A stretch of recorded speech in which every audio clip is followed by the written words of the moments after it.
ਮੈਂ ਨਾ ਕਿ 30 ਦਿਨ ਮਹੀਨੇ ਚ ਹੁੰਦੇ ਨੇ, 35 ਦਿਨ ਉਹਨਾਂ ਦਾ ਕੰਮ ਕੀਤਾ, ਮਗਰ ਪੈਸੇ ਉਹਨਾਂ ਸਾਨੂੰ ਆਪਣੀ ਮਰਜ਼ੀ ਨਾਲ ਦਿੱਤੇ ਨੇ। ਦੇ ਹੁਣ ਵੇਖ ਲਓ ਲੋਕੀ ਕਾਫਰ ਨੇ, ਮਗਰ ਕਿਸੇ ਨਾਲ ਝੂਠ ਨਹੀਂ ਬੋਲਦੇ, ਕਿਸੇ ਨੂੰ ਧੋਖਾ ਨਹੀਂ ਦਿੰਦੇ। ਇਹਨਾਂ ਦੇ ਚਿਹਰਿਆਂ ਤੇ ਨੂਰ ਹੈ।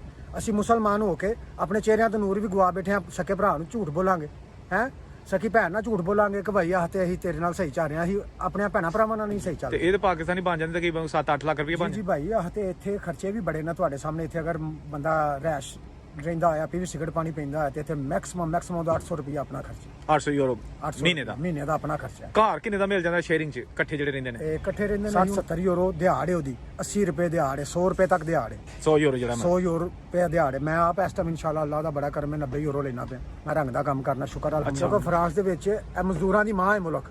ਇੱਥੇ ਪੇਪਰਾਂ ਵਾਲੇ ਤੇ ਯੂਨਾਨ ਦੇ ਵਿੱਚ ਕਿੰਨਾ ਲੋਕੀ ਕਮਾ ਲੈਂਦੇ ਨੇ? यूनान अच्छा। लो जी, इस वक्त हमारे साथ मौजूद हैं परवेज साहब, फ्रांस में हम मौजूद हैं। ये काम करते हैं बातिमा का, यानी कि बिल्डिंग लाइन का।